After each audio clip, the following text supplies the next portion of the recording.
بسم اللہ الرحمن الرحیم۔ السلام علیکم اسٹوڈنٹس، امید ہے کہ آپ سب خیریت سے ہوں گے۔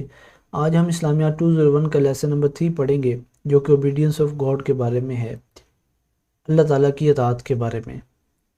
ڈیفینیشن آف اوبیڈینس یہ ہے تا یا تا۔ اس میں دو ٹرم یوز کی گئی ہیں، دو ورب یوز کی گئی ہیں، جس کا مطلب یہ ہے کہ فرمانبردار تھا یا فرمانبردار ہو گیا۔ اللہ تعالیٰ قرآن پاک میں فرماتے ہیں فَقُطِعَ دَابِرُ الْقَوْمِ الَّذِينَ ظَلَمُوا وَالْحَمْدُ لِلَّهِ رَبِّ الْعَالَمِينَ۔ پس ظالموں کی جڑ کاٹ دی گئی اور تمام خوبیاں اللہ کے لیے ہیں جو تمام جہانوں کو پالنے والا ہے۔ Certainly one who affirms that Allah is the creator، جو اس بات کا یقین کرے کہ اللہ تعالیٰ نے اس کائنات کو بنایا ہے، most logically affirm that command is his alone، تو اس کو اس بات کا اقرار بھی کرنا چاہیے کہ اللہ تعالیٰ اکیلے اس نظام کو چلا رہے ہیں، because the one who created mankind is the one who knows mankind، جس نے اس انسانیت کو پیدا کیا، اس سارے نظام کو پیدا کیا، وہی جانتا ہے کہ یہ کس طرح چلے گا۔ اس کے بارے میں سارا علم اللہ تعالیٰ کی ذات کو ہے۔ worldly interest what may guarantee success for them in the next world، اس دنیا کے جو مفاد ہیں اور آخرت میں جو ہمارے لیے ضرورتیں پیش آنے والی ہیں، جس نے یہ سب کچھ بنایا ہے وہی جانتا ہے کہ کس طرح ہم سب اس میں کامیاب ہو سکتے ہیں۔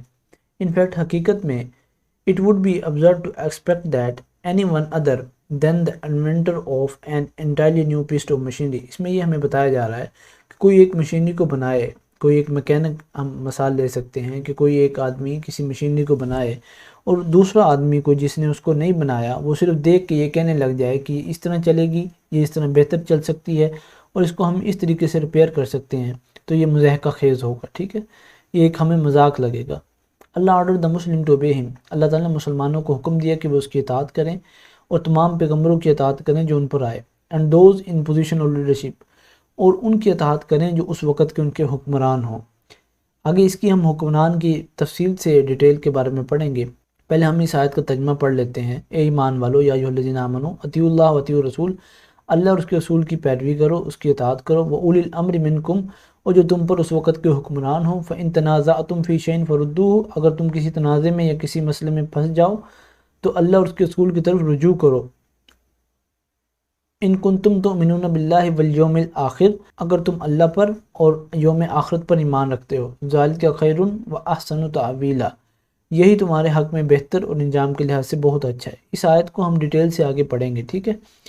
To obey Allah is to follow his book, اگر ہم اللہ کی اطاعت کریں گے تو ہم قرآن پاک کی اطاعت کر رہے ہوں گے، اگر ہم نبی کی اطاعت کریں گے تو ہم سنت کی اطاعت کر رہے ہوں گے۔ انڈیڈ حقیقت میں یہ اطاعت کا لفظ دو مرتبہ الگ الگ طریقے سے بتایا گیا۔ اطیعوا اللہ، پہلے بتایا گیا کہ اللہ کی اطاعت کرنا، پھر بتایا گیا واطیعوا الرسول، اور رسول کی اطاعت کرنا۔ اس کی وجہ یہ ہے کہ جو سنت زندگی ہے وہ اللہ تعالیٰ کی طرف سے نبی پر وحی کے ذریعے سے بتائی جاتی ہے، اور وہی نبی کام کرتا ہے جو اللہ کی طرف سے انہیں وحی کی جاتی ہے۔ اور آگے حکمرانوں کے بارے میں بتایا جا رہا ہے، جس کے پاس بھی کوئی اتھارٹی ہو تو اس کے آپ نے اس بات کو ماننا ہے جو کہ order being in accordance with the Quran and سنہ، جو کہ اس کے احکامات قرآن اور سنت کے مطابق ہوں۔ اس نقطے پر امام بخاری اور امام مسلم نے حضرت عمر رضی اللہ تعالیٰ عنہ سے ایک حدیث کو روایت کیا ہے، hearing and obeying are the duties of Muslim, سننا اور اطاعت کرنا مسلمان کی ذمہ داریوں میں سے ایک ہے، مسلمان پر فرض ہے۔ In what he likes and dislikes, کیا جو وہ پسند کرتا ہے اور ناپسند کرتا ہے، as long as he is not to order to commit a misdeed, جب تک اسے کسی برائی کے کام کرنے کا نہ کہا جائے۔ If he is order to commit a misdeed, اگر اسے کسی برائی کا کرنے کا کہا جائے، then he is not to hear, تو اسے وہ سننا نہیں چاہیے، اینڈ ناٹ ٹو بے، نہ ہی اس کی پیروی کرنی چاہیے۔ امام مسلم نے ابو ہریرہ رضی اللہ تعالیٰ عنہ سے ایک نبی اکرم صلی اللہ علیہ وسلم کی حدیث کو نقل کیا گیا ہے، جس میں نبی اکرم صلی اللہ علیہ وسلم نے فرمایا، جس کا مفہوم یہ ہے، after me you shall be ruled by rulers, میرے بعد تم پر حکمران حکمرانی کریں گے۔ The righteous ruler will rule you righteously, جو نیک حکمران ہوگا وہ تم پر نیکی کے ساتھ اچھے طریقے کے ساتھ حکومت کرے گا، and the shameless will rule you shamelessly, اور جو بے شرم ہوگا حکمران وہ بے شرمی کے ساتھ تم پر حکومت کرے گا۔ Then hear them and obey them, تو آپ ان کی بات کو سنیں اور ان کی اطاعت کریں۔ In all that is in keeping with the truth, جو کہ سچائی کے ساتھ ہو، جو اللہ کے حکم اور نبی اکرم صلی اللہ علیہ وسلم کے ساتھ میچ کر رہی ہو بات، ٹھیک ہے۔ اس میں ہمیں یہ بتانے کی کوشش کی جا رہی ہے، آیت کا دوسرا پارٹ یہ ہے کہ اگر تم کسی مسئلے میں پھنس جاؤ یا باہم اختلاف کرو تو اللہ کی طرف رجوع کرو۔ تو اس میں اللہ تعالیٰ کی طرف جو رجوع کرنا ہے نا، of course the meaning of referring such as matter to Allah is that to be referred to the Quran، جو اللہ تعالیٰ کی طرف رجوع کا یہاں ہمیں بتایا گیا ہے فردو الی اللہ، تو اس کا مطلب ہے ہم قرآن کی طرف رجوع کریں.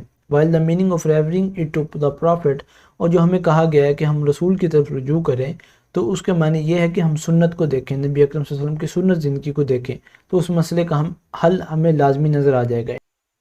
Indeed, the Quran and Sunnah constitute the comprehensive source of legislation in Islam.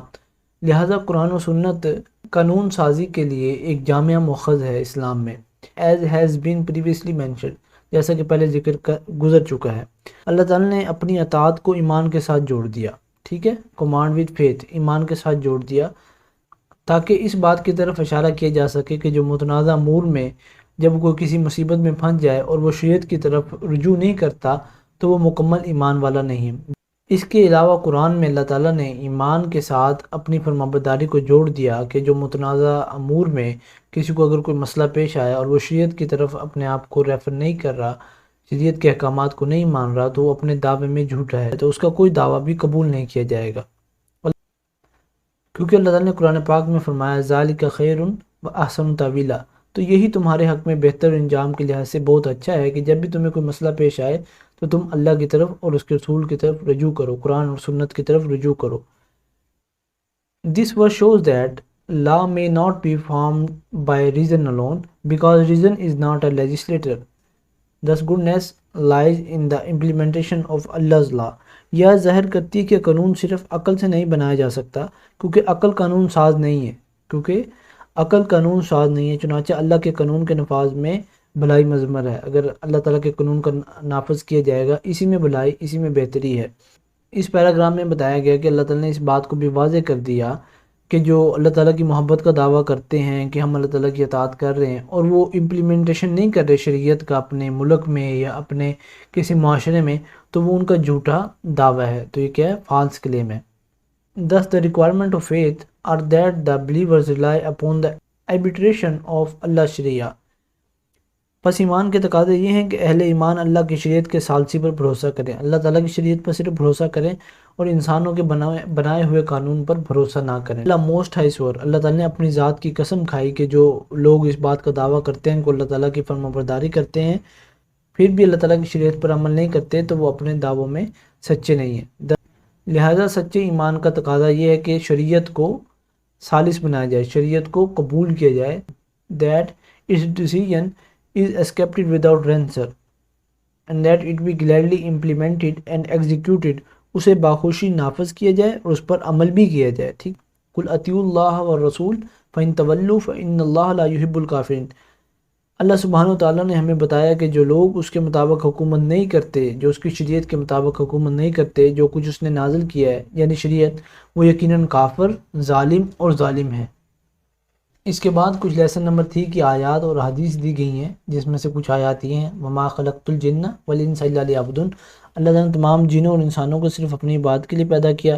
وَإِن تَعُدُّوا نِعْمَتَ اللَّهِ لَا تُحْصُوهَا، and if you would count the graces of Allah never could you be able to count. اس میں یہ والی آیت امپورٹنٹ ہے، آپ کو یہ ایگزام میں آ سکتی ہے، ٹھیک ہے، اور آپ نے ان آیات کو دیکھ لینا ہے. ان میں کچھ آیات وہی ہیں جو اوپر ہم نے ڈسکس کی ہیں. لیسن نمبر 3 کی ایک حدیث بھی ہے، وہ یہ ہے کہ نصرت بالرعب مسیرۃ شہر، صحیح بخاری کی حدیث ہے. Allah made me victorious by a way of riding my enemies for a distance of 1 month journey. Allah تعالیٰ نے مجھے ایک ماہ کی مسافت سے پہلے ہی دشمنوں کے اندر خوف پیدا کر کے اللہ تعالیٰ نے حضرت محمد صلی اللہ علیہ وسلم کی قوم کو، حضرت محمد صلی اللہ علیہ وسلم کے صحابہ کو، اللہ تعالیٰ نے امت محمدیہ صلی اللہ علیہ وسلم کو فتح دلائی. امید ہے کہ آپ کو یہ ہمارا لیکچر پسند آیا ہوگا. ہمارے چینل کو لائک اور سبسکرائب کر دیں. ملتے ہیں اگلے لیکچر میں جو کہ لیسن نمبر 4 ہے.